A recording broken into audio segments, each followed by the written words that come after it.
Thomas, it's up for grabs now! Thomas! Magic ball from Bergkamp to Patrick Vieira! Oh, would you believe it? Oh, right, what a way to get it! Fabulous solo goal by Thierry Henry.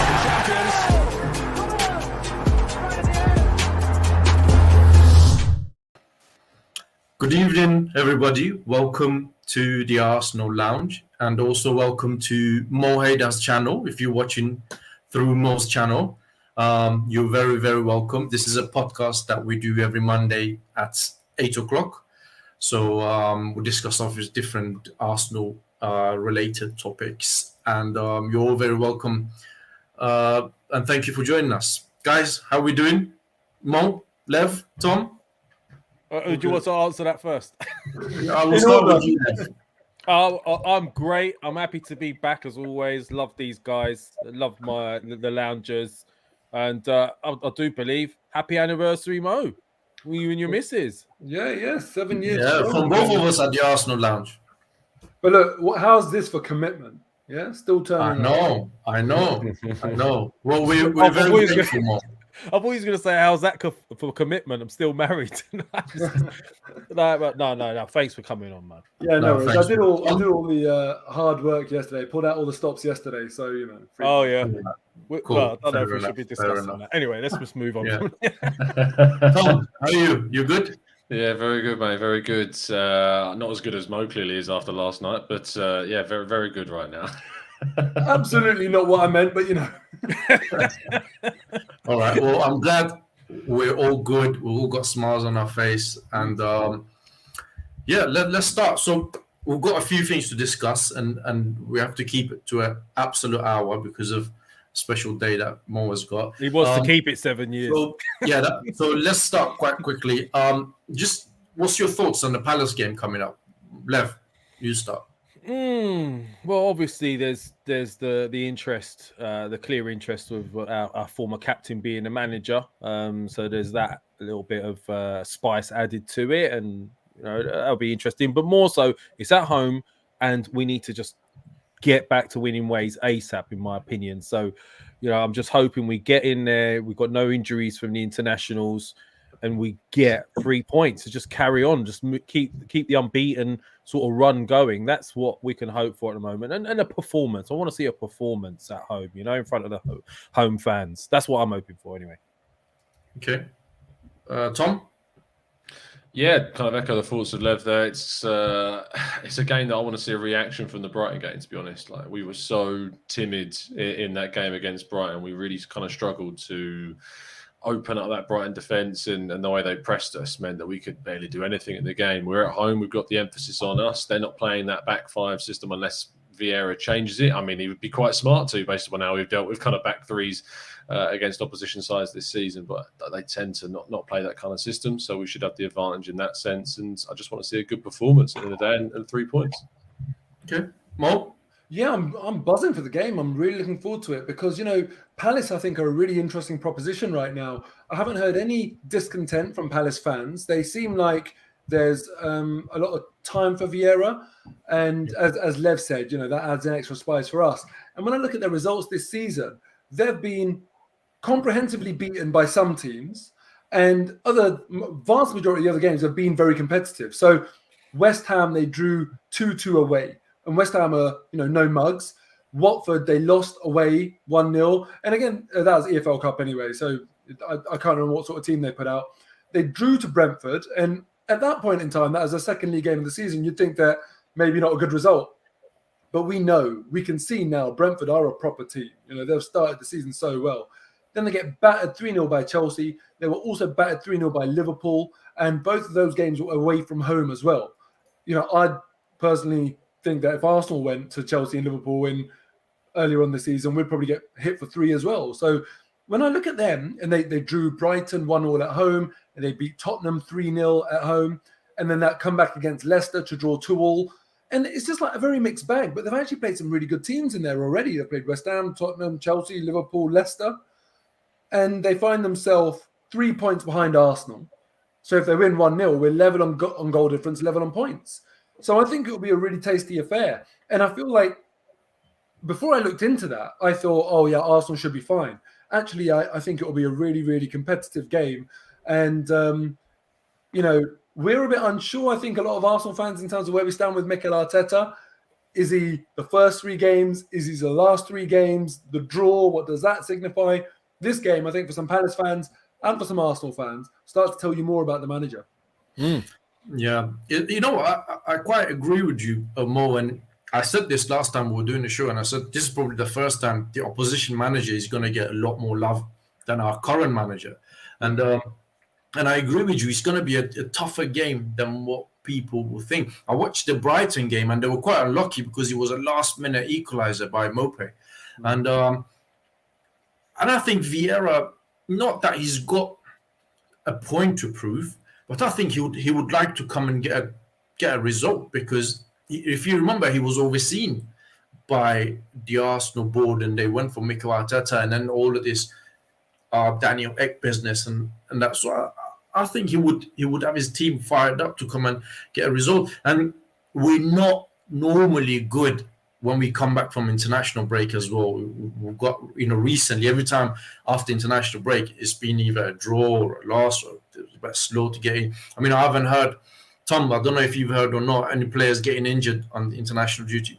No, nothing's come through at the moment. Man United have suffered an injury, I think, for Rafa Varane, was injured for France. So that's the only one that's popped up on my radar. But as far as I'm aware, no. Thomas Partey scored for Ghana, believe it or not. He actually managed to get one on target. Oh, great. The one goal he scores a year has gone in for Ghana. Yeah. Great. Well, in fact, I think he scored something like 11 goals in just over 30 games for Ghana. He's ridiculously potent from... Does he play up front? Pretty much. I think he plays kind of a more advanced attack midfield kind of position for them, or he gets more license to roam forwards than he does for us, because he's their star player. And you see that quite often. You think of Austria with David Alaba, and you think of other teams that have had kind of these star players, and the only real star, Mkhitaryan for Armenia, for instance, another one. So you find that with players like that in those types of nations. So he obviously got a goal, which is good for his confidence. Hopefully it won't deter him from taking any less shots, that's for sure. But obviously Bukayo Saka scored for England, which is really good as well. And he'll go up against some really good players in the Copper Trophy, or better known as the Golden Boy Award, very soon. Deserves to win it, in my opinion. There's some really good names up there, but I think for me, it's really tough to consider any of the others, because he's carried Arsenal last season pretty much, and he was massive for England during the Euros. He had a brilliant year. Pedri, I think, is arguably probably his biggest competition. Jude Bellingham as well is up there too. So some interesting stuff going on Arsenal-wise. Even though it's I'll tell you what, Shaheen, as well. Zaha always has a good game against us. Always, right? Yeah. And now they've got Edouard as well, which Seb has mentioned in chats. How you doing, Seb? It's one thing I will be keeping an eye on is how our defenders cope with the likes of Zaha and Edouard. Because Tomiyasu is going to be the one who has to handle Zaha. Yeah, after Tomiyasu's last game, which was a bit of a sort of an eye-opener in the sense of he's still adjusting to the Premier League and the pace and the tempo and the physicality of it all. He's going to really have himself tested against the likes of Zaha. And if Edouard comes out to Zaha is a tricky customer. So one thing we do know is they have got some talent going forward. So and also to see how the likes of Ben White and Gabriel cope with that type of striker up top. So it'd be very, very interesting for me. Can I quickly get a prediction from you guys? Lev, start with you. I think I already predicted 2-1 home win. So I'm going to stick with that. Tom? Yeah, I think I said 2-0, so I'm going to stick with that, 2-0. Mo? I can't remember what I said. Maybe it was a 1-0. I'll go with 1-0. I think it was 1-0, yeah. I'm going to go for a 1-1 draw.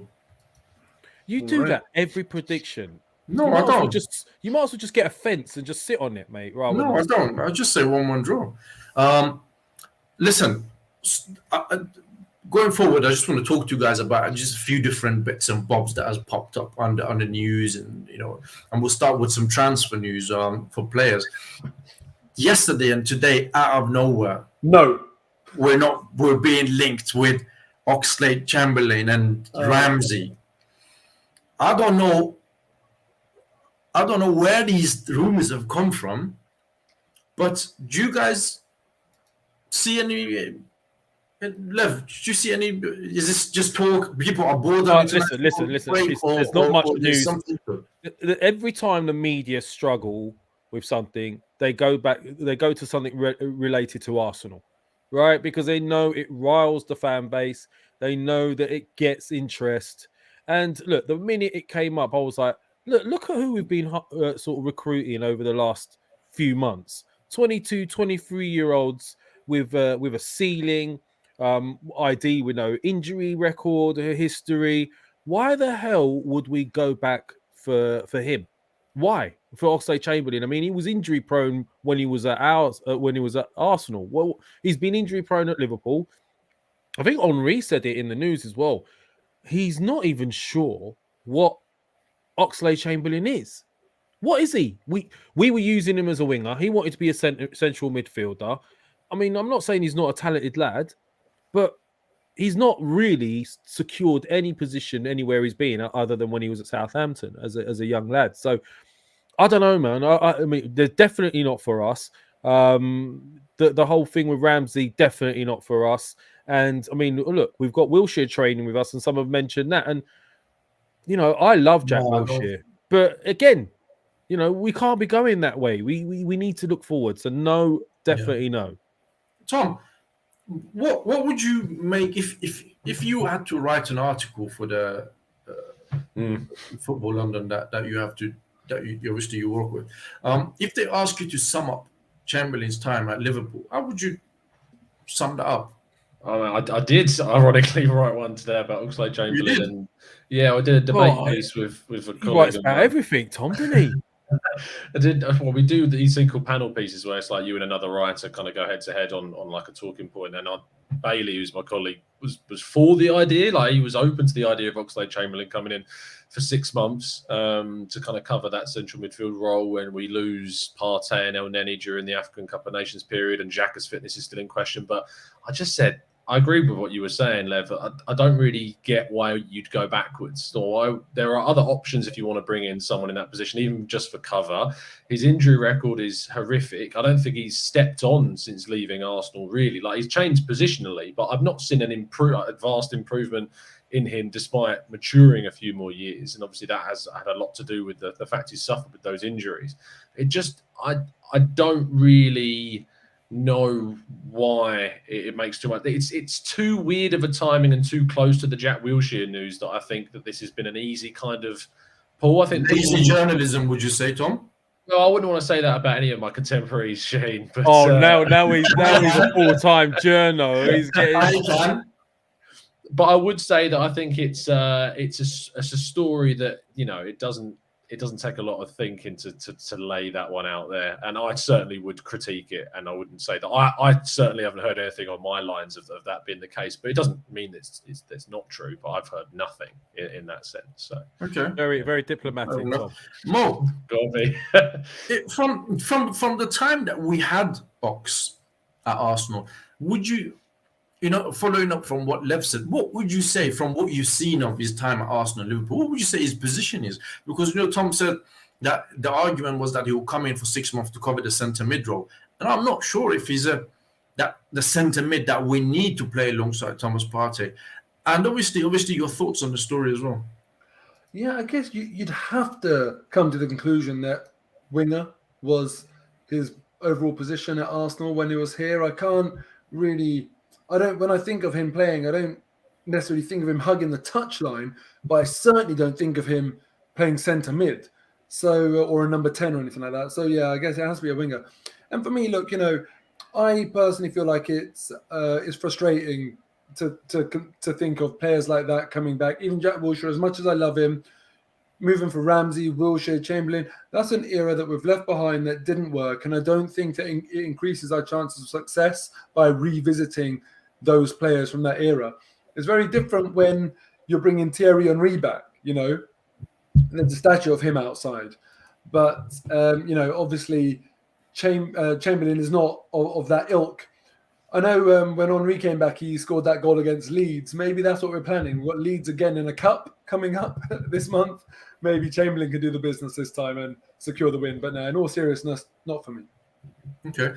Since we're talking about transfers and these guys being linked with Arsenal, obviously it's just links, and we all agree that it's just news that has just been going around for the sake of it. what would you say we need to do in January, considering obviously Xhaka is out? Thomas Partey will be off to African Cup of Nations. El Neni will be off. Aubameyang will be off. What would you want to see Arsenal do this January? Lev. Listen, I mean, we discussed this in previous shows. It's been glaringly obvious that a central midfield position has been neglected a little bit, in the sense of, okay, yes, we went and got a couple in there, and we've got Thomas Partey, but you should have been thinking ahead. This is something that Arsenal has been criticised for quite a lot recently. They're forward planning in transfer windows, forward planning when the season's starting. We're always sort of either not ready, or we haven't gone out and done the deals we need to do, or addressed the weak areas that need addressing. Someone somewhere must have looked at this and gone, African Cup of Nations, we're going to lose him. Xhaka's out. So, I mean, to answer your question, mate, personally, we need to go in there in that January transfer window, and we need to get an adequate, a good enough central midfield cover, because we can't be going in. I mean, even El Neni, who I don't rate as good enough, will be going to the African Cup of Nations. So how weak are we going to be in that midfield area? Who's going to play there? I mean, it just makes you think, what the hell were we thinking during those transfer windows? But to answer your question, we've got to go in early, because if we go towards the back end of January, how many games are we going to have missed? We've got to do business early. If anything, they should be planning from now. Who can we get in that January transfer window and get the job done nice and early when that window opens, and just bring them in? So central midfield. Who would you like to see come in? Well, but before the obvious news that have been circulating, we've been harping on about Basuma. But I mean, would Basuma be African Cup of Nations, or would is his country in the African Cup of Nations? I think he's French. He's French. I think he plays for the French national. Yeah, he does. You're right. He does. Yes, I think you're right. So in that case, I would go and get Basuma. But obviously, there's this issue with sexual assault case, which some people are condemning already. But we should give people a chance to see what's actually transpired, because it's not like there hasn't been cases where people have lied for money and all that sort of thing. Not that I'm saying this is the case. I mean, if he has done it, it's awful. But initially, I would have gone for someone like him. But I'll tell you who else I really, really like that's underrated. McGinn at Villa.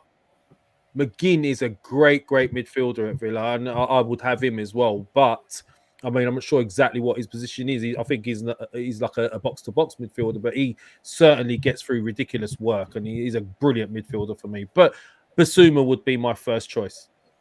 Okay, Tom? It's tough, isn't it? Because you rarely be able to get the players that you want in January. It's a horrible window to try and conduct major business. And Arsenal have done it in the past with Pierre-Emerick Aubameyang coming in January. Think back to Andre Arshavin came in January. Jose Antonio Reyes, rest in peace, was also someone that we signed in January. So you can do business in the winter window. It's just more difficult. And teams like Brighton, I don't think will want to lose arguably their best player in that window, and will charge over the odds to try and keep him at the club. I kind of been looking at the idea of signing someone left-footed in the central midfield area, because I think with Xhaka's absence, we've seen that service to the left-hand side really restricted. And I'm not sure whether or not it is as binary as saying, let's bring in someone that's left-footed to add to that and trying to help, because you know that a right-footed player can do that job. But we have looked so kind of one-sided when Lokonga came in against Brighton. It really did restrict the amount of times we attacked down our left flank. So left-footed central midfielders, the one that I look to is Fabian Ruiz, who's Spanish international from Napoli, really interesting 25-year-old player, someone who's got a year and a half left on his deal, that would be available for a kind of an acceptable price, and Napoli could be forced into moving for a player like him. But again, anyone that we want to come in needs to be top class, and it's going to cost a lot of money, and arguably even more during that winter window. And Basuma's from Ivory Coast, by the way. Thanks, Mali. I was just going to... Mali. Someone said Ivory Coast. Just before I come to Mo, I just want to read out the super chat. So you see, it's not exclusive to you, Lev. I do go to other people and read out super chat, before the thing. Wayne, thank you for your super chat, mate. But Lev, if we'd signed Basuma, Arsenal fans would have been ecstatic. He plays for Mali, African Cup of Nations as well. Thank you, Wayne, for that. Mo. Yeah, Wayne's kind of said what I was going to say, so I appreciate that. Mali, and yes, he will be unavailable. And I just looked up the dates of the African Nations Cup this year. It's the 9th of Jan to the 6th of Feb. Obviously, teams might get knocked out before then. And I'm just thinking, Arsenal's fixtures, 9th of Jan to... You got to count before that because they meet up as well prior to the tournament starting. So maybe first of Jan will be all right. the Well, last. well, that's even more interesting then. 1st of Jan, we've got Man City at home. 15th of Jan, God. North London derby, Tottenham away. 22nd of Jan, we've got Burnley at home. And then 8th of February, if a player gets to the final, then won't be back in time for Wolves away. And then we've got Chelsea at home on the 12th of Feb. So if they get to the final, then coming back from there. If they don't come back injured, that is. Yeah. So, but for me, I look at the thought of basically no midfield, and then we've got Man City and Tottenham, 1st of Jan, 15th of Jan. Hopefully, the 1st of Jan game they can still play for Arsenal, and then they go off. But what an opening! I think that will be all right. Yeah. To miss your players, a North London derby. I don't know. I just kind of feel like I am a bit nervous about that spell with Partey missing, El Neni's gone. Who are we going to be playing in midfield, really? It's going to be Xhaka. If he's back. Mo, if we can sit down and talk about this and acknowledge this problem, right? Surely Edu, Arteta, Vinay, they would know that this is on the horizon. Surely. Well, yeah, I hear what you're saying, but for me, I would be quite happy if we signed let's say, for example, a Bissouma, and forget the whole talk of him being arrested and everything like that, because we don't know the facts. If it could make him not suitable for our club. We could just the management could turn around and say, look, that sort of character we don't want. But who knows? Let's assume that that's not the case. If we have Xhaka on the bench with Partey and Bissouma as our starters, and then also we've got the likes of El Neni as a backup, I think that's okay, and you can probably keep that squad happy.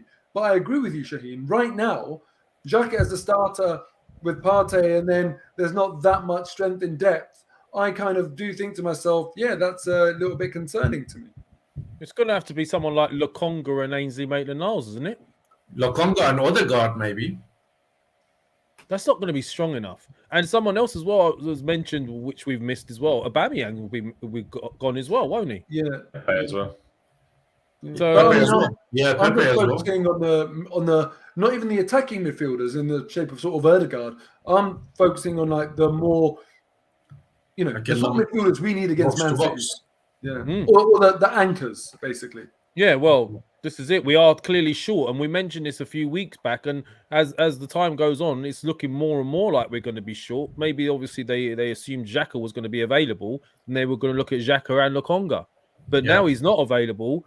It's a real important area that we need addressing. And you asked me, I'm going to say it again, January, they've got to be looking at it from now and having talks from now in the background to have somebody come in January, because we're going to be stuck otherwise. How long is Xhaka out for? He was 3 months, I was told. He's not going to be back. It's a medial ligament injury. That's not a quick. That's not earliest back is the start of January. So that's after being away for 3 months, coming back into Man City or even the North London derby at their place. From an injury like that as well. Yeah. Wait, don't be surprised if we see a Jack Wilshere comeback for that period. Or I don't think so, man. Listen. What's Arsenal going to do? They're going to look at this and say, we need a cheap fix for now, a quick fix until these boys come back in February, right? Arsenal's style is to go and find a quick fix. It'll either be someone like a Jack Wilshere, or they'll go and get the Ox. That makes sense. Let me pose this question to you guys, and then everyone in the comments as well. If we had to sign one, who would you prefer, Wilshere or Ox? And people were mentioning Patino here, but listen, I know he's got immense talent. He's a young lad. He's too young. You can't be throwing him in games against Man City and Spurs. Which one? Jack Wilshere was training with a second division Italian team, and they didn't want him. I don't think I can afford him, to be fair. Yeah, listen. Jack Wilshere was not really in a position to to turn around and pick and choose. There was nothing to pick and choose from. I'll tell you what, I would I'm question. not agreeing with it. Mo asked the question, who would you take, Wilshere or Ox? I would seriously question anyone choosing Wilshere over Oxlade-Chamberlain is still in the Premier League, has played for Liverpool this season. Wilshere, as you say, has not been signed up by anyone. Like, if it's a straight pick between the two and I have no choice either way, picking Wilshere, I would be staggered at that. Do you know what, Tom? I think Arsenal fans have a bit of sentimental obligation towards Wilshere. Yeah. And then that's why everyone go, oh, Jack, he's one of us. Oh, he's that hell end and all that. You forget he's actually a West Ham fan. No, it doesn't matter. He's been at the club since he was young. I understand that. But, people seem to think he's like a Tony Adams type where you're Arsenal through and through. You die Arsenal, this and that. He loves the club. I can see that, right? But I think we need to put the sentimental things aside and see it for what it is, that this is a guy that is extremely injury prone. Not a lot of clubs was in for him, not even first division, not even championship teams. And it's not a clever move at all. Lev, what's your thoughts on that? Well, no, I'm not condoning either of them. I mean, look, I love Jack Wilshere, and the only way you could, if you had to use someone like Jack Wilshere, you had no choice. The only way I see us using him is like maybe in the final third with 10, 15 minutes to go, you need someone who could unlock the lock. But having him in a central midfield position, getting up and down and covering all that ground, you just won't be able to do it. I'll tell you who's a good shout. Someone else to put in there, Sarr from Watford, someone like that.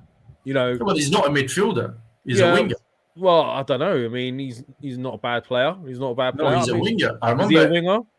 He's a winger. I remember him destroying us when he was playing for that French team and we were playing the Europa League. Well, if you're going to look at wingers and they're talking about someone like the Ox, I'd go for someone like Sarr. But what about who else could we have in that? Hold on. Why don't you answer Mo's question? Wilshere was. I answered it, so it's up to you. No, I know you said that. I'm talking to Lev. Well, it's obvious. Also, I mean, you're going to go for someone who's already playing, aren't you? You're not going to go for someone. So you go for Ox. Yeah, not because I think he's a better player, but because if you have to choose one. Well, as they stand now, it would have to be Ox. Guys, it's not as obvious as maybe you think. Maybe it is, but maybe it's not. Because also you think about what position Arsenal need. The fact is, none of us were saying, Ox is a central midfielder. But with Jack Wilshere, at least he's a proper central midfielder. And when you look at how we're going to be depleted in that January period, maybe the fact, especially as Jack Wilshere is already training with the club, could there be a case to say maybe he's a better option than Ox if it's going to be a temporary signing? On the ball, 100% better player. It's just whether or not he can get around the pitch. That's it, and can handle it physically, Mo. Otherwise, I mean, if you're talking about them technically as players, there's no comparison for me. But can he? Well, we'll soon find out. But all I'm saying is, I wouldn't be surprised. It's a typical Arsenal thing to do of old, isn't it? To get a quick fix. Yeah. I have to agree with Tom that I think Ox has to be the one because he's the one properly training and. At the right level and taking care of himself as a current professional in a current contract. But, when I just think, and this is going to the sentiment that Shaheen was kind of ruthlessly saying, stop, can you imagine Wilshere doing the business against Tottenham in the North London derby? No, I can't. I can't imagine it. Stop killing it, Tom. Stop killing it. That gets my juices going. Listen, that would be lovely. I want to ask you guys 2 questions, just a yes or no. Right. So first one, would you be surprised if Arsenal bring any of Wilshere, Ramsey and Ox in January? No. Yes. Oh, Lev, you wouldn't be surprised? No, I wouldn't. Tom, you'd be surprised? I'd be shocked. I'd be absolutely shocked if we did. Yeah, I feel like the club's turned a corner with their recruitment strategy recently, and I just don't think it would fall in line with what they've done recently. Mo?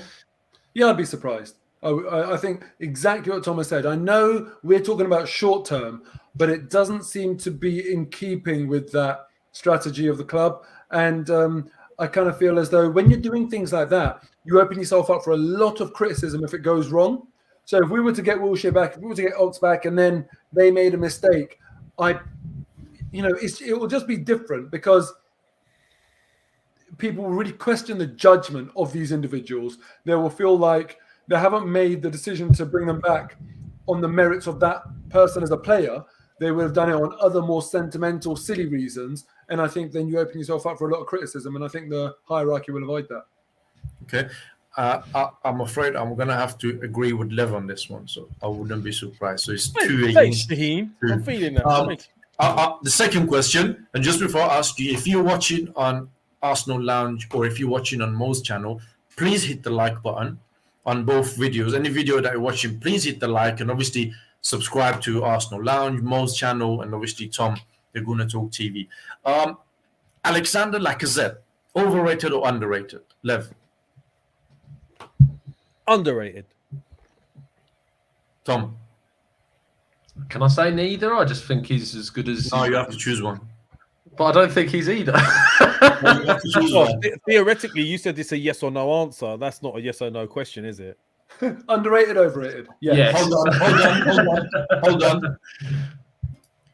Oh, he's gone. No, I'm joking. Lev, I'm joking. Doesn't Lev have the power to add himself back anyway? No, yes. I do. I just let him do it, mate. It makes him feel good, you know. I'll say, I mean, ever by the slightest of margins, I'll go for overrated, because I don't think he's a £55 million player that we paid for. So, yeah. Mo? Well, do you know what? Honestly, Tom has taken the words out of my mouth. I don't think he's underrated or overrated. I really don't.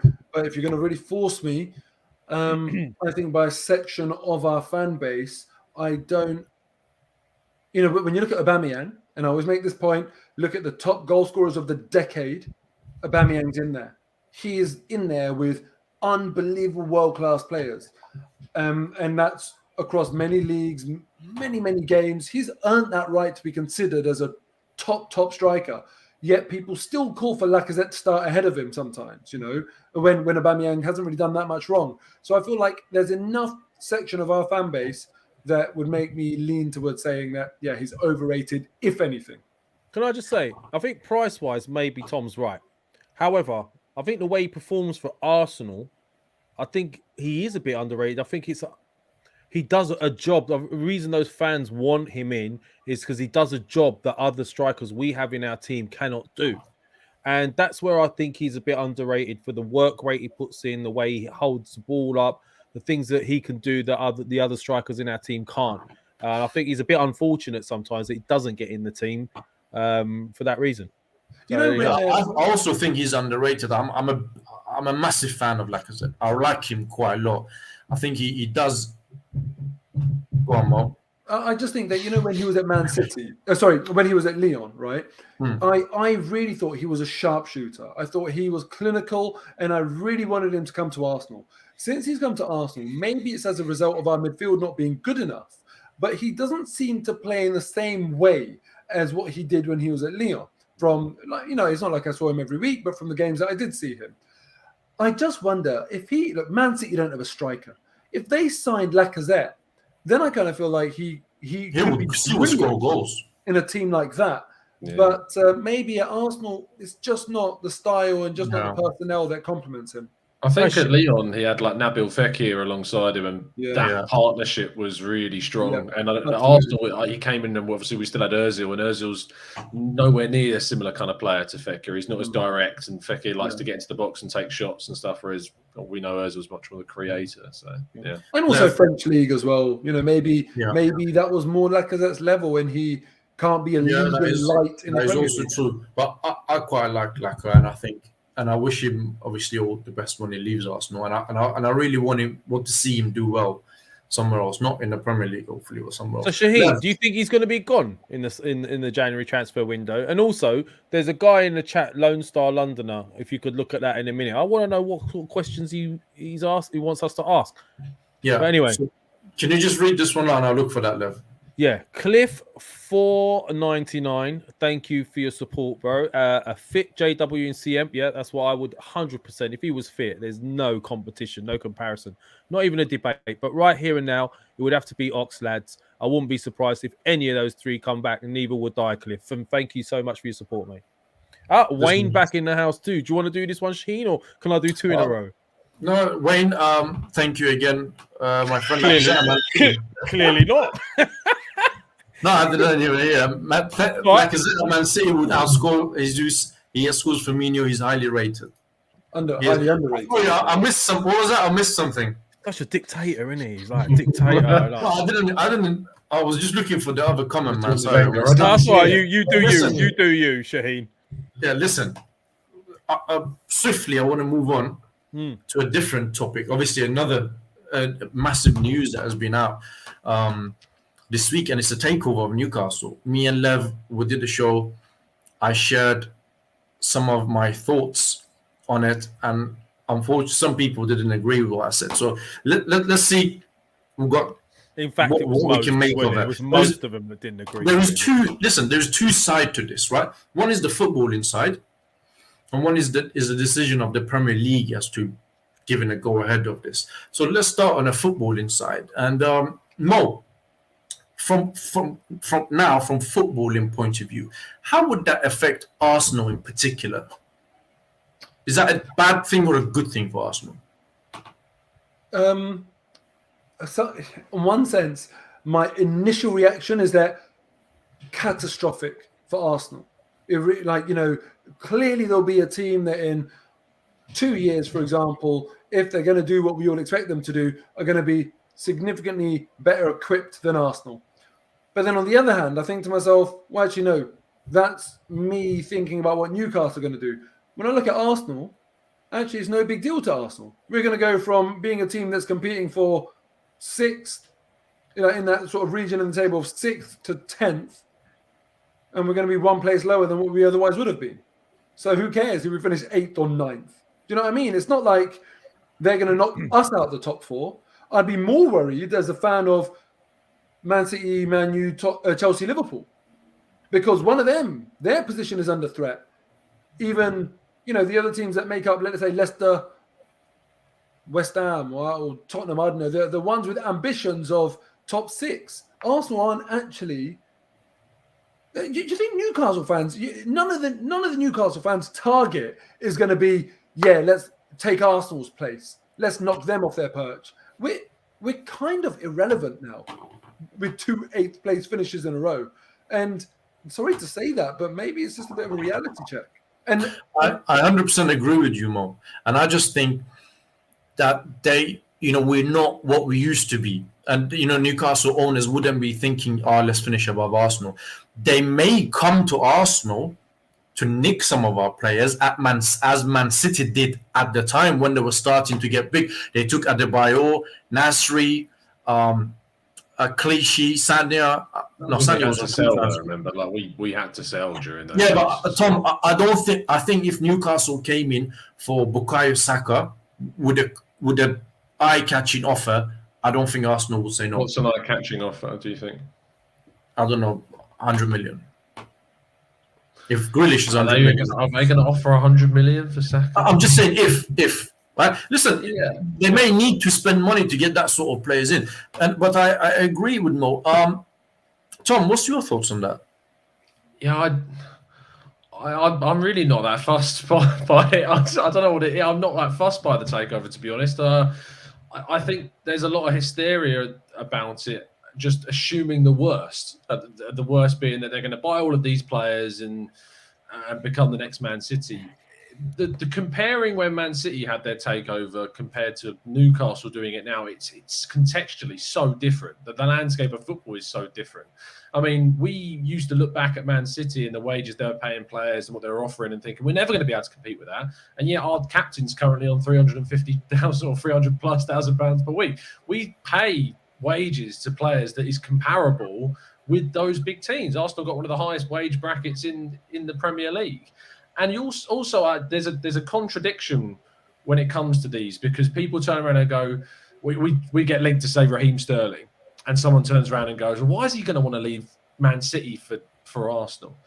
And I'd say the same thing about Newcastle. Why would anyone, a big club like Man City or a big club like, I know, Mo, the answer is money, but we pay our players a lot of money. Like, we complain about how much we pay our players.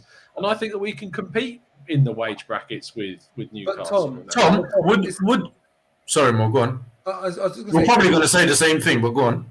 Well, I was going to say, especially with the first batch of players they buy, they're going to have to pay them even over the odds because now players join Man City and Chelsea because it's money and trophies on offer. But the first batch is not really going to be trophies on offer. So an Aubameyang can go there and earn more money than he's on at Arsenal, even though he's our top earner by far.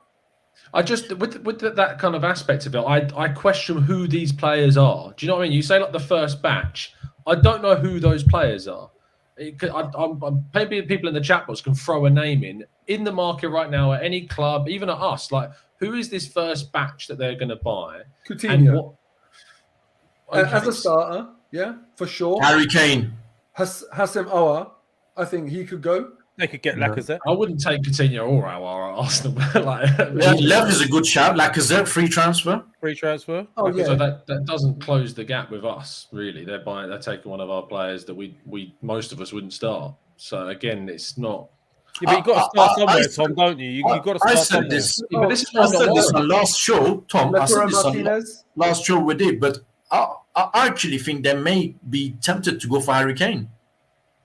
Why would Harry Kane move there? He wants to go somewhere where he's going to win a title in. And he would have gone if he wanted to go, mate. Tom, I disagree. Look, Harry Kane right now is earning good money and winning nothing. He'll earn phenomenal money and win nothing for 2 years, but they will sell him a vision of winning trophies after a couple of years. And he's not especially with the signings that they will make. He'll be thinking, I get to play with X, Y, Z. They may tell him, come and be the club captain. And there's other players that we could have gone for, like your Basumas of this world, and they can go and get them. Renato Sanchez, Icardi, someone's put in here. Declan Rice, people like that. Look, Declan Rice, right? Why would Declan Rice go to Newcastle? I don't know why he would do that. All right, let me tell you why. It's a project. It's a project. £400,000 a week. That's why Declan Rice. Yeah, if Chelsea and Man City want Rice, so they'll pay him that much. They might not, mate. They might not pay £400,000 a week. Look, at the end of the day, I think Everton are a really good example because they have Mashiri coming in, who I'm well aware is not worth as much as the Saudi-led consortium that have taken over. But realistically, you look at how much Everton have spent, right? They've spent ridiculous amounts of money in the last few years. I think it amounts to upwards of 500 million quid to kind of that sort of level over the last, say, half a decade. They've spent stupid amounts of money. And where have they gone? They finished 10th and 12th in their last 2 seasons. Money doesn't guarantee you success. It has to be spent well. It has to be spent in the right manner. I just don't think right now. I'm just not worried about Newcastle. That's kind of where I'm at. I'm just not worried about them as a club. Tom, I think the Everton example I don't think is a good example because I think what Everton have done, Man City will spend the same money in less than half the time. They'll be a lot more aggressive. Yeah. I mean, Lev, what's your thoughts on this? And just before you start, if I cut you off earlier, I apologize, man. I didn't realize. I was just looking for the comments. Don't worry about it. It's just all about you, innit? The show. Anyway, go on. Now it's my turn. Is it all right if I say something? Yeah. Go on. I don't know. I've got a bit PTSD from what's happened in the past, but I personally think it's going to have a big change in the way things happen.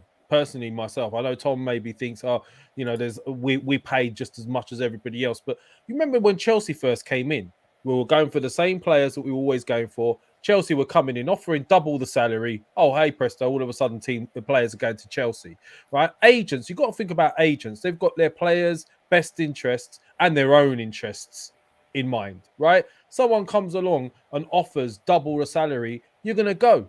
And I personally think it's going to have a massive effect because these guys are that much richer than everybody else. I mean, there's different figures being banded around. 300 billion is one. I've seen up to 700 billion. I know there's probably some crazy media trash, but in comparison to the other owners, they're so much more richer that it's going to get to a point that every time a player is available, they're going to have Newcastle as an option for double the salary. And let's be honest, the only thing they can offer right now to entice players over is money because they don't have. With all due respect, Newcastle's a great area to go out. Lovely people. I've had some good nights out there. But when you're coming from abroad, the first place you don't look up and go, I really want to go Newcastle. You either look, the main draw is London, but then obviously Manchester's a big draw because for obvious reasons. Man City were nowhere a few years ago. Now look at them. So I think it's going to have a huge impact. And I think we're going to see some massive moves over there. And Arsenal's primed for the taking. in the sense of we're trying to get back to being in that top four, a big club again. And we've got some quality players in there with high ceilings. So you could see him coming for someone like Saka or Emil Smith-Rowe if he keeps improving. Martinelli, those type of players. And it's our job to make sure we tie these guys down. And also, I've seen some crazy things from fans recently saying, oh, I'd sell him. I'd sell Saka. I'd sell him. He's not great in the final third. He's a young lad still developing. What is wrong with you? I mean, this is one of that. No, he's 19, isn't he? Or is he he's 20? 19, 20. He's one of the jewels in the crown, and he's been like basically holding Arsenal up along with ESR. They've been our two best players as young kids recently. So we need to keep these guys if we want to improve. So these fans that are going, oh yeah, if he got 80, 90 million, I'd sell him. You need to have a word with yourself, because really nowadays, what do you get for 80, 90 million? What do you get? Well, look, nothing. You're absolutely right. And as you touched this earlier, Newcastle fans have been going through a really difficult time with owners, and I remember the time that they were in the Champions League with the likes of Laurent Robert and those guys, and then they've kind of faded away. They had a lot of problems with Mike Ashley, and I saw them celebrating, happy. So I'm happy for the Newcastle fans that they're happy that they think their club is going to be something special now. But morally now, looking at this, right? Was that a right decision that was being made by Premier League? Because I said this on the show that we did together. If you look at, this consortium effectively is backed by the Saudi government, right? And there's a lot of outstanding human rights issues that is attributed to the Saudi government. They were probably the biggest financier of the ISIS. Their ideology came from the Saudis, and the killing of the journalist in embassy. If you're in Turkey, if you're gay in Saudi Arabia, you could die quite easily. If you're a woman, you don't have a lot of rights. So in the same time, we're saying to them, you need to fix these issues up, and we don't agree with what you're doing, but in the same time, we're telling them it's all right, but you're fit and proper to come and own a football club now. I'm a bit torn on this. A lot of people accuse me because I'm Iranian, I've got a biased view on this. I don't think I have. If it was the Iranian government that was behind this, I would probably say, but they're not as bad as the Saudis. I must say they were fighting ISIS, but we're not going to try to make this political. Mo, what's your thoughts? You heard my thoughts on this. Do you think it is biased? Well, no, only you know whether you're being biased or not. People often come up with the lazy assumption that, they look at you, they'll know what country you're from, or they'll know your skin color, and then they'll just make assumptions. We've just seen Fury fight Wilder. Yeah, people make the lazy assumptions that, black people are going to support the black guy, white people are going to support the white guy. But people are more complex than that. I think that's insulting to people. So if you're being objective, I'll take your word for it. I personally feel really, really torn about this takeover, and not torn in the sense that I'm like happy that the Saudi consortium are taking over, or I'm sad that they're taking over. More along the lines of, I'm not a fan of it for various reasons. Footballing, in terms of the purity of football and the reason why I love football, this doesn't tie in with that. What Chelsea have done, what Man City have done, even going as far back as the Real Madrid Galactico era, I feel like takes away from the beauty of football and the beauty of competition. So I don't like it on that element. I also don't like it on the basis that what people have called sports washing, which happens a lot in this day and age, where there's some serious problems with Saudi, and they're kind of just going to distract with various different things. But we've seen various countries do that. It's not just Saudi. And then the reason why I'm conflicted by it is that I think to myself, why are we up in arms about this Saudi-led consortium buying a football club? This transaction is not going to ruin the lives of anyone. But when they buy British-made weapons to go and bomb Yemen, that transaction that is happening with British companies, that directly ruins, destroys families, children's lives, yet we don't really talk about that. We still go and vote for the same politicians. I am much, much more upset and disgusted by the fact that we sell Saudi Arabia weapons than I am the fact that we're selling them a football club.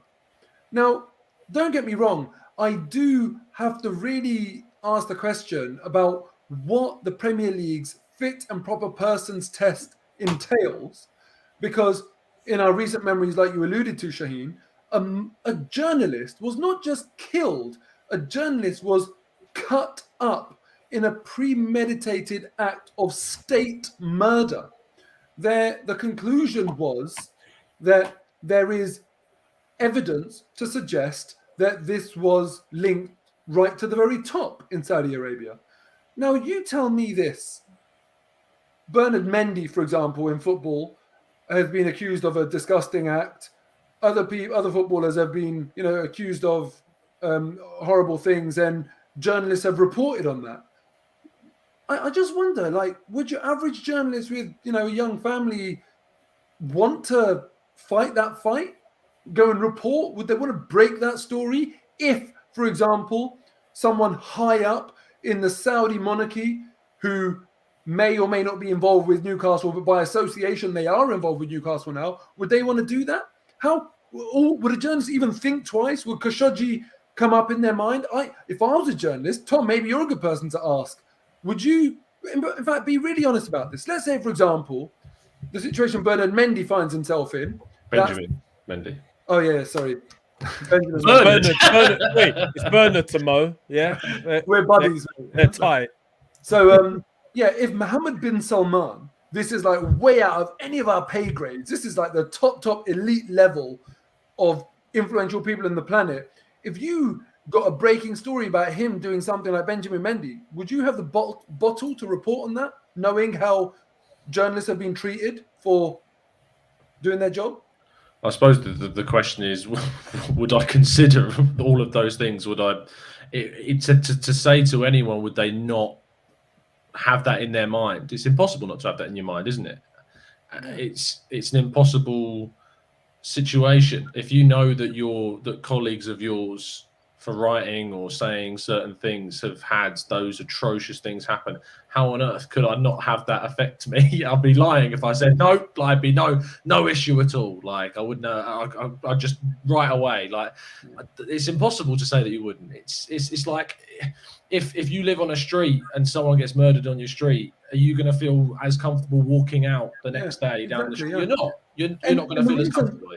The reason I mentioned the journalist piece is because managers and the relationship between managers and journalists and players and journalists, that's actually part of the fabric of the game. That's contractual. You have to do that. You can't escape it. So I just kind of feel like there's a few things there where I think to myself, how on earth is this person passing the fit and proper persons test? This is a British club. So we have to think about British culture. British culture as a society is very, very linked to a free press. We put a lot of importance on a free press and our other freedoms. And also one of those freedoms is that freedom of sexuality. So do these things come up in that fit and proper persons test? And whilst I'm saying all of this, the Premier League have tried to maneuver themselves out of the firing line of these questions by saying that they have had legally binding confirmation that there won't be that influence from the top level of the Saudi monarchy or Mohammed bin Salman, who I think is the chair of the PIF, which is a public investment fund. So there's not going to be that link. Would the Premier League ever take him to court? Do you guys know that whilst this was being blocked, this deal was being blocked, Mohammed bin Salman threatened Boris Johnson by saying this is going to impact our relations, Saudi-British relations. Yeah, the Guardian broke the news, Yeah, is this the sort of person, when they're wielding that sort of dark influence, that should be looking after a football club? The players, managers are going to be subject to the whims and wishes of this person. So I'm not comfortable with it on that basis of their track record. But then I think to myself, Roman Abramovich donated $100 million to an Israeli settlement organization. This is in direct breach of international law. This isn't some subjective thing that I'm coming up with. This is in breach of international law. That settler organization he gave $100 million to is ruining lives and in breach of international law. Why are we not kicking up a fuss about that? So, I think the fact of the matter is, the world of football is so disgustingly murky, and sometimes we try and act like we are the cleanest of the clean. And even like on the pitch examples of that, if there's a player down injured, we have this sort of expectation that the other team should kick the ball out for that like 10 seconds in the game. Yet for the remaining 89 minutes and 50 seconds, we're cheating, we're fouling, we're swearing, we're intimidating, we're claiming throw-ons that aren't ours. That's what we do in football. We cheat, we deceive, and then somehow, for some reason, other things aren't subject to the norms, and we just think that all of a sudden we're the best sports people on earth. And it's the same here. Football is murky. Football is disgusting. No one bats an eyelid to some of the other owners and what they do. Yet with this one, all of a sudden we're all up in arms. And I just can't square off why that is and why it's so inconsistent. So that's my piece on it. Okay. Lev, Shaheen? What's your thoughts? Well, firstly, I'm still grieving the loss of North Sea Angler or whatever his name was. That guy, what a twat. But anyway, my thoughts on it, mate. Listen, I've been thinking about this for a while. We did this a little while back. There's a few people in here saying, "Oh, if you mention anything about Israel, it's been like anti-Israel agenda." Or look, questioning governments or political stances is not. Firstly, I just want to add this, Shaheen, is not you being anti that country or anti-Semitic. If any country can have their governments questioned, Israel is another. And it doesn't make you anti-Semitic to question that. And it's ridiculous that people state that. Sorry, Mo, I just wanted to say that because it's anti-Zionism. Zionism is not Judaism, right? This also makes me an Islamophobe because I've just sat here and criticized Saudi Arabia. Yes, it does. Listen, exactly. It's like, get your heads out of this programming that you've had and start looking at it simply. Saudi Arabia is an Islamic country. My family from an Islamic background. Moses, Shaheen's is. But we're sitting here and we're questioning it, right? So let's get our heads out of the sand with that. But with regards to this particular subject matter, Shaheen, look, the whole world now, if you look at it, has sold out. It's all about money. It's all about materialism. It's all about, the figures and the digits. That's all it's about. If you want to look at it, Mo mentioned that, it's come out recently that they've said to Boris, listen, if you don't sort this out, it's going to affect our relationship, right? That's because of the money it will cost this country. And the same thing happened with China when Ozil came out and said what he said. They threatened to pull the plug on any of the live streams that they were showing in China, which again would have affected Arsenal's pockets, right? Because of the money that they invest into the Premier League. What we've done is we've sold out. We've sold out the Premier League for money. We've let external owners come in. They've put in that money, and the money's become so vast now that they're actually able to call the shots. They're actually able to turn around and say, listen, if that player plays, we're pulling it out. If you don't sort this out so we can buy this club, it's affecting our relationship, and so on and so on and so on. And this is not going to end. This is something that Newcastle fans were celebrating, and from one side, I'm really happy for them because I think they're a great fan base and deserve some success. They've not had it. However, on the other side, I'm thinking you're celebrating and shouting you got your club back, but you couldn't be any further from the truth. In fact, your club is less yours now than it ever was because it's now owned by a foreign country. It's owned by Saudi Arabia, who can call the shots. If they want to change that kit, they'll change the kit. If they want to change a stadium name, they'll change a stadium name. If they want to call you something else other than Toon Army, they can do it. So how is that club back as yours now? So look, personally, from a humanitarian aspect, it's awful, because we know what's going on there. They sit there and preach Black Lives Matter. But then they do the opposites and say, why are you kneeling? They'll sit down and have they'll ask people to wear armbands with rainbows on it. But then you've got a Saudi government who's coming in and buying a team that is known that if you're gay, you're more or less dead.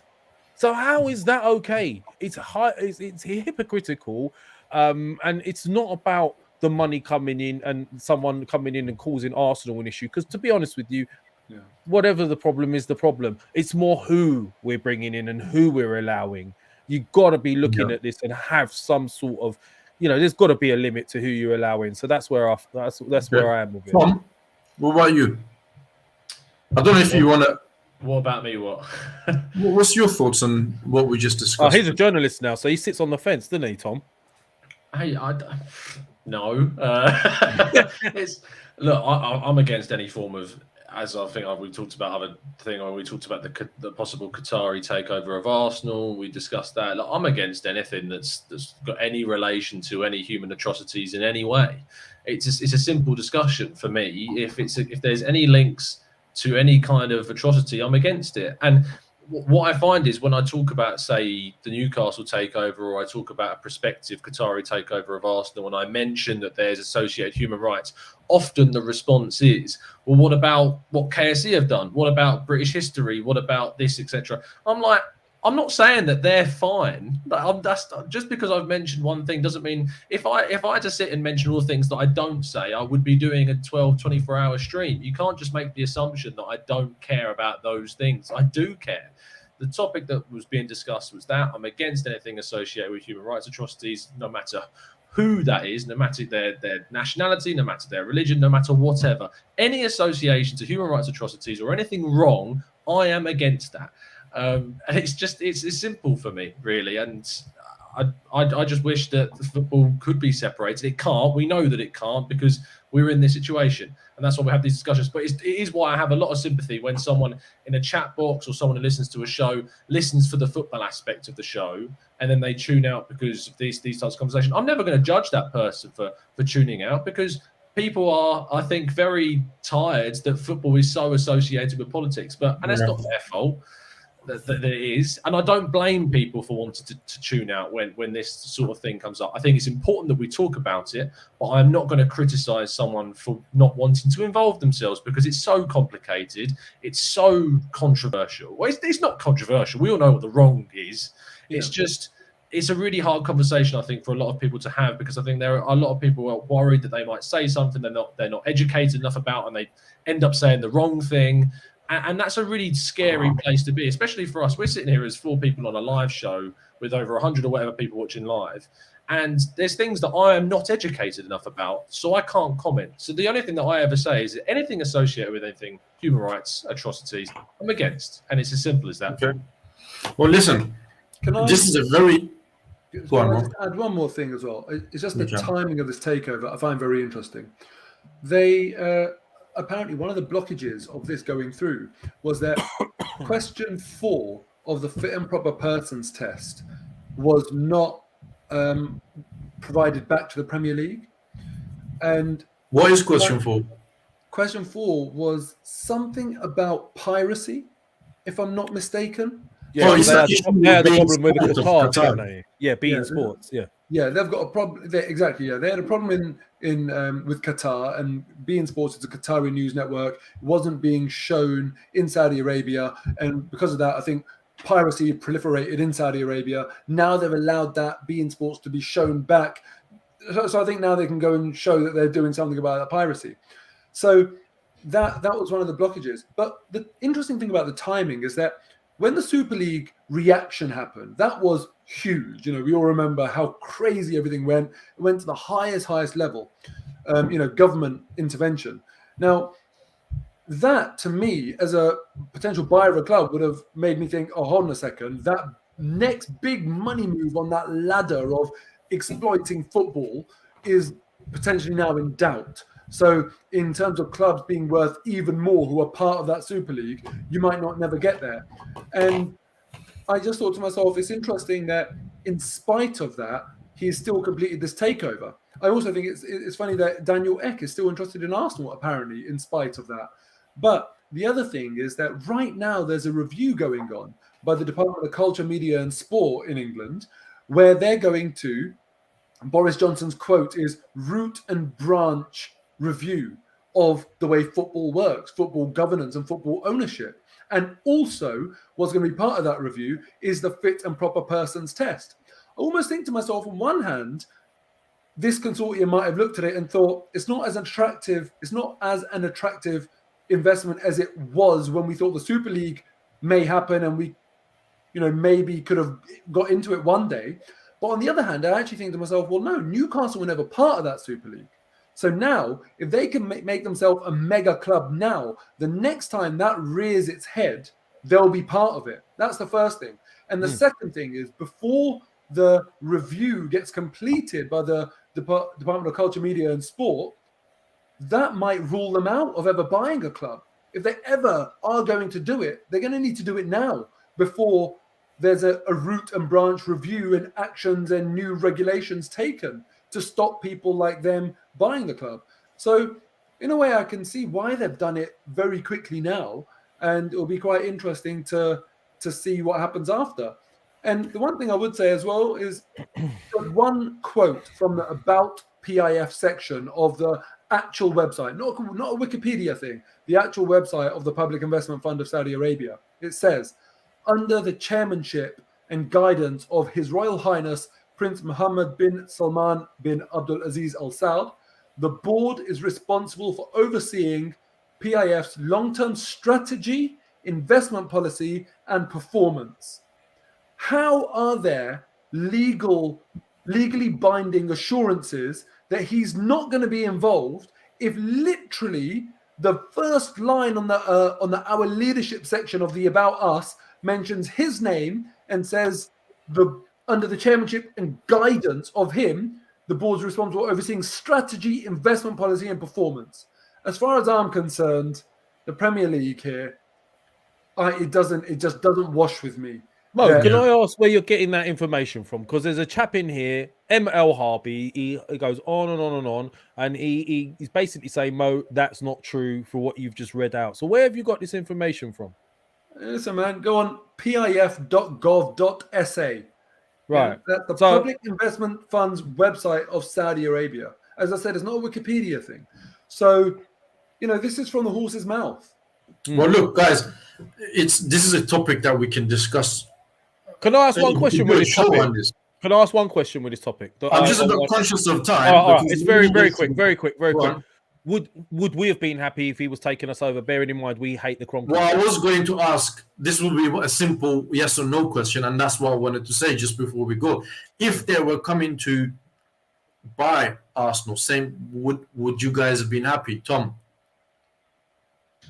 No. No? Mo? No. Lev? You know how I feel about it. Definitely. I think that's 4 no's for you. But listen, guys, thank you very much for joining us. It was a very, very interesting show, as always. My apologies because I had a last-minute issue with my mic. If I don't come across clear, I apologize, and hopefully it will be better next time. Thank you for you all watching. Obviously, subscribe to Moh Arsenal Lounge and Goonertalktv. Hit the like on the video. And next week, Monday, is the Crystal Palace game. Me and Lev will do a watch along for that game, and maybe we'll do this show on a Tuesday, depending on how the guys. We're doing the watch along, yeah. Yeah, we're doing a watch along on Monday. But yeah, we'll see how everybody's days looking next week Tuesday. We'll leave on a happy note. Again, on behalf of Arsenal Lounge, and I'm sure on behalf of Goonertalktv, we wish Mr. and Mrs. Haider a very, very happy anniversary again. And thank you again, guys, for watching. That 90s R&B love album's coming out again tonight. Yeah. ML Harby, can I just ask, ML Harby, right? You've got a lot of things to say, bro. Leave him alone, man. No. Come on our after-match reaction show and let's talk. That's all I've got to say. Anyway. No, just leave him alone. Listen, guys, thank you very much for your time. Mo, Tom, wonderful having you on. Lev, I will leave the last word to you. Listen, all love in here, all Gooner family. We might all have opposing opinions or different opinions, but let's keep that respectful. Loungers, I love you. This has been the Arsenal Lounge, my favourite Monday show. Peace out.